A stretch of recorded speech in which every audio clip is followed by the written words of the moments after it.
अगर आप गांव के निवासी हैं तो ये खबर आपके लिए है।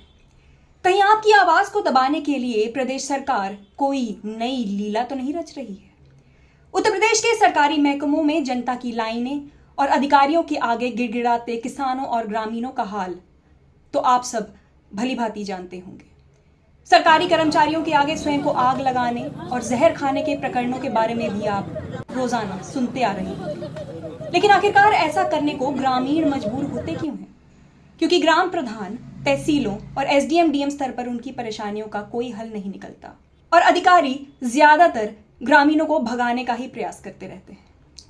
ऐसे में यदि सरकार से आप ग्राम प्रधानों की शिकायत भी न कर पाए तो ग्रामीण आखिर जाएं कहां? और तो और अगर शिकायत करने पर आप ही को गलत ठहराकर आप पर ही कानूनी कार्रवाई शुरू कर दी जाए तब तो आप राम भरोसे ही हैं। लेकिन यूपी की जनता, खास करके यहाँ के ग्रामीण, वाकई में राम भरोसे लगते हैं और पंचायती राज विभाग के एक आदेश से ये बात काफी हद तक साफ हो गई है। दरअसल 1 अगस्त को जारी एक आदेश में पंचायती राज विभाग के निदेशक द्वारा समस्त जिलाधिकारियों को ये निर्देश दिए गए हैं कि अब ग्राम प्रधान के खिलाफ केवल वो शिकायत स्वीकार की जाए जो उसकी ग्राम सभा के ही किसी निवासी द्वारा हलफनामा लगाकर की गई हो। मतलब कि किसी बाहरी व्यक्ति द्वारा की गई शिकायत को स्वीकार ही नहीं किया जाएगा।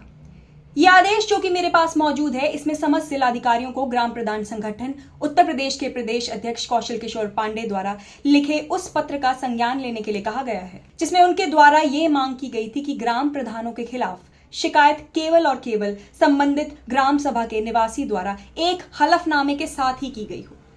और तो और पांडे द्वारा लिखे पत्र में यह भी लिखा गया था कि यदि कोई भी शिकायत फर्जी पाई जाती है तो शिकायतकर्ता के खिलाफ सुसंगत धाराओं के तहत कानूनी कार्रवाई की जाए।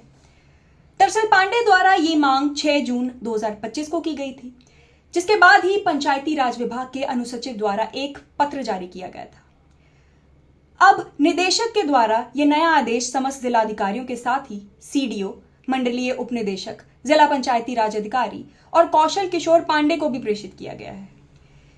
इस पत्र से जहां ग्रामीणों में रोष और भय की भावना है, वहीं सरकारी महकमों में अच्छी सोच रखने वाले अधिकारी भी हैरत में पड़ गए हैं।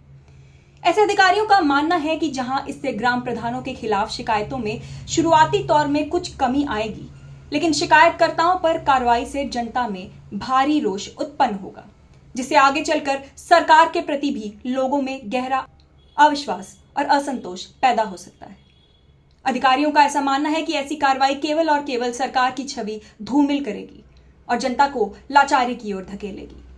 वहीं ग्रामीणों का मानना है कि यह आदेश एक तुगलकी फरमान है और जनता की आवाज दबाने का एक प्रयास है, क्योंकि अक्सर गांव के लोग दबंग ग्राम प्रधानों की सीधे तौर पर शिकायत करने से बचते हैं और कोशिश करते हैं कि उनकी शिकायत कोई गांव से बाहर रहने वाला व्यक्ति करे, ताकि उन्हें ग्राम प्रधान के रोष का सामना न करना पड़े।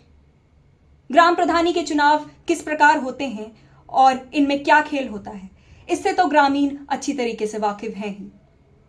अक्सर ग्रामीण ग्राम प्रधानों से त्रस्त होकर शीर्ष स्तर पर बैठे अधिकारियों को ही अपने पत्र और उनके खिलाफ शिकायतें प्रेषित करते हैं। लेकिन इस आदेश से ग्राम प्रधानों की शिकायत करने का वो रास्ता भी बंद हो जाएगा। ग्रामीणों का मानना है कि यदि इस आदेश का क्रियान्वयन होता है तो उससे उत्पन्न हुए रोष से सरकार को 2026 में होने वाले पंचायत चुनाव में भी खासा नुकसान उठाना पड़ सकता है, क्योंकि कोई भी असंतोष कभी व्यर्थ नहीं जाता और सही समय पर जनता अपना रोष व्यक्त कर ही देती है।